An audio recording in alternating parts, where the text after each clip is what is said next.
Bonjour à vous, ici Carole Rinaldi, heureuse de vous retrouver sur la télé bienveillante pour une nouvelle vidéo qui parle des blessures émotionnelles. Aujourd'hui on voit la peur de ne pas être à la hauteur qui m'a été inspirée par la question de l'une de mes clientes.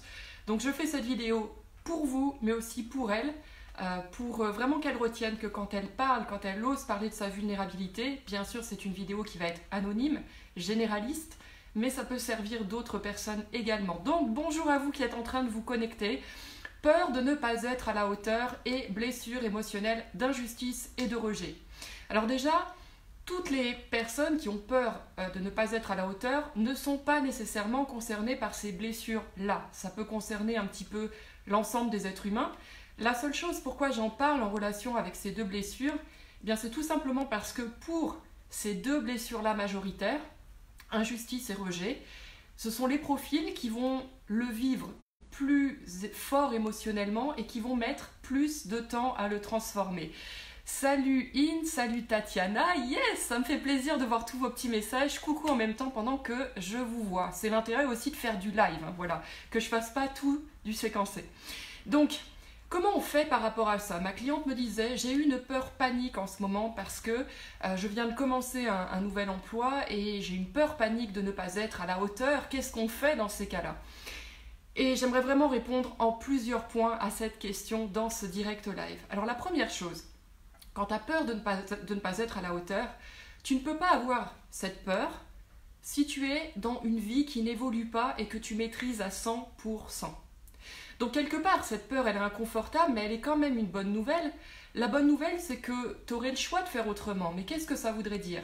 Ça voudrait dire que tu es dans une vie où globalement tu joues petit, parce que tu ne fais que ce que tu maîtrises, peut-être pour passer bien aux yeux des autres ou montrer que tu es une personne qui excelle, mais est-ce que exceller dans ce qu'on sait, sans apprendre davantage, c'est vraiment ce que tu veux, c'est vraiment ta vision de l'évolution? Donc souvent, ce que je rappelle à mes clients qui ont peur de ne pas être à la hauteur, déjà, c'est que c'est normal, que je ne connais pas une personne qui me parle de son évolution, de projets qui lui tiennent à cœur sans avoir peur. Potentiellement, je suis en train d'écrire un livre, potentiellement, mon livre peut être un bide. Et alors, c'est normal que ça me fasse peur. Disons que ce qui compte, c'est la fierté que j'aurais d'avoir essayé. Ce qui compte, c'est de me dire, au dernier jour de ma vie, qu'est-ce qu'aura été le plus important? Me soumettre à cette peur ou risquer de passer pour pas à la hauteur et y être allé quand même, avoir tout donné, appris, m'être relevé et avancer? Donc, le premier conseil que j'aimerais vous donner, c'est déjà de réaliser que cette peur de ne pas être à la hauteur, elle n'est que la conséquence de choses super qui sont en train de se passer dans votre vie. Ces choses super, c'est quoi? C'est j'avance, j'évolue, donc c'est normal que ce soit pas très clair pour moi, c'est normal que ce soit confus. Et puis merci pour tous vos petits cœurs, vos petits likes, etc. Un bisou encore une fois et hola, buenos días a todas las personas que hablan español. Donc la suite. L'autre chose que tu peux faire par rapport à ça, c'est de voir le vrai problème qui te concerne derrière la peur. Parce que c'est rarement, ça c'est souvent le problème que tu crois être, comme un iceberg, le problème que tu crois être au-dessus de la surface. Mais quand tu creuses et que tu vas dessous, tu te rends compte que oui, il y a peut-être la peur de ne pas être à la hauteur, mais derrière ça, le problème c'est pas la peur, le problème c'est si ça arrive, qu'est-ce que ça veut dire pour toi? Donc si ça arrive, eh bien peut-être c'est tout simplement que tu as peur de passer pour incompétente. Et ça veut dire dans ce cas-là que le vrai problème de tous les jours, c'est que tu ne t'aimes que dans la compétence. Donc super. Ce que tu peux faire à partir de là, c'est réaliser que ce n'est pas vraiment la peur de ne pas être à la hauteur qui te pose problème, mais le fait que tu ne t'aimes pas assez quand tu es dans l'incompétence. Et comment on fait? Il y a des gens qui vont me dire c'est complètement débile de se dire je m'aime dans l'incompétence. Mais non. Parce que finalement, quand tu t'aimes dans l'incompétence et que tu le reconnais, ça ne veut pas dire que tu fais ça et que tu t'en balances. Ça veut juste dire que tu le vois, tu le reconnais, et comme tu le vois et tu le reconnais, tu es objectif, tu peux en apprendre, donc ton incompétence, paradoxalement, t'aide à devenir plus compétent.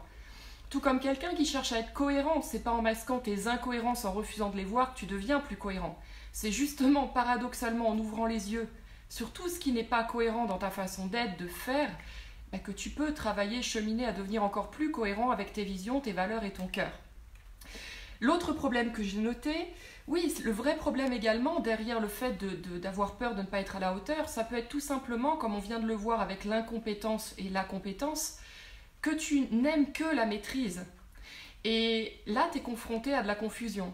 Donc, le fait de peut-être voir que le vrai problème, c'est que la confusion te fait peur et que t'as pas tes repères, ça te parle pas parce qu'au moins quand tu es dans la maîtrise, il y a de l'ordre et que le vrai problème, c'est ça, c'est que tu as besoin que tout soit maîtrisé, tout soit en ordre, mais encore une fois, pour évoluer, tu as besoin d'une forme de confusion. Tu n'évolues pas quand tu sais où chaque chose est à sa place, où tu maîtrises, où tu excelles. Tu avances quand il y a une forme de confusion qui fait que c'est nouveau, donc c'est normal que ça t'angoisse.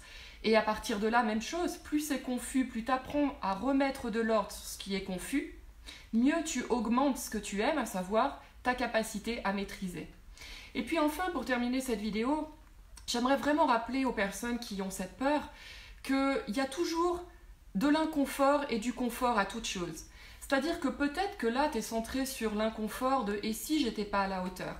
Mais peut-être que tu ne vois pas aussi les inconforts qu'il y a à être dans une vie où tu maîtrises tout sur tout. C'est ce qui s'est passé avec mon mari, car cette blessure-là et le profond désir d'évoluer, on lui a proposé il y a quelque temps une opportunité de poste, entre un poste qui allait lui demander vraiment un investissement personnel en termes de connaissances, de croissance, et d'évoluer dans un poste où il maîtrisait déjà tout sur tout.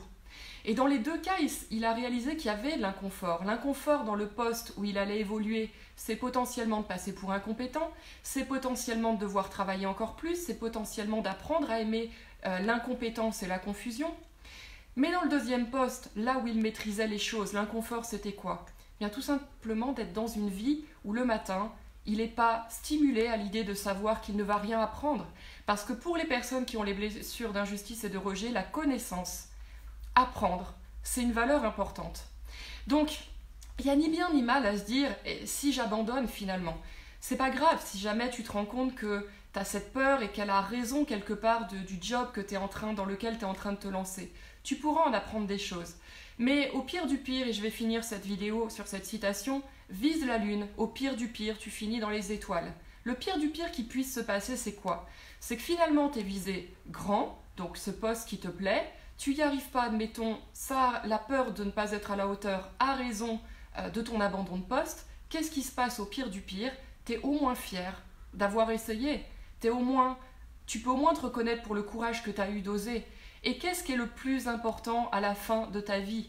Le plus important à la fin de ta vie, tu sais, il n'y a pas les gens face à qui tu es passé incompétent, médiocre. Tout ça, c'est qu'est-ce que j'ai fait concrètement, qu'est-ce que ma vie a démontré. Et puis pour vous aider, comme le cerveau fonctionne beaucoup par contraste, quand vraiment tu es dans la peur panique, c'est de te dire ok, qu'est-ce qui va bien aussi aujourd'hui? C'est-à-dire que là j'ai peur de ce truc-là qui me résiste, j'ai peur de ces compétences que je ne maîtrise pas encore, mais globalement là, si je perdais ma santé aujourd'hui, si je perdais une personne que j'aime, est-ce que ce serait toujours un problème le truc là qui me fait si peur que ça en ce moment? Ça aide à relativiser, de savoir comment notre cerveau fonctionne pour remettre son focus sur oui, c'est émotionnel parce que mes blessures en font quelque chose qui a une grande valeur et une grande intensité émotionnelle. Mais franchement, dans mon cœur, je sais que c'est pas la fin du monde. Voilà. Donc j'espère que cette cliente pourra s'inspirer de cette vidéo et qu'elle vous servira, qu'elle parlera à d'autres personnes. J'imagine qu'elle n'est pas la seule à être concernée par la peur de ne pas être à la hauteur. Ça fait peur à tout le monde. Il n'y a pas eu un poste dans ma vie où j'ai pas eu cette phase pendant presque une semaine, peut-être 48 heures, une semaine, à me dire je vais pas y arriver, je maîtrise rien, j'y arrive pas. Et puis 2 mois plus tard, tu regardes le truc en te disant mais comment j'ai pu penser comme ça? Parce que forcément c'est nouveau, ça te demande un temps d'apprentissage.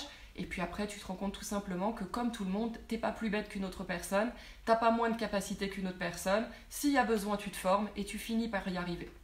Donc merci à tous pour tous les petits cœurs, les petits likes. Je vais regarder vos commentaires et je vais clôturer cette vidéo. S'il y avait des questions sur le sujet, il y a des bonjours, ça me va très bien aussi.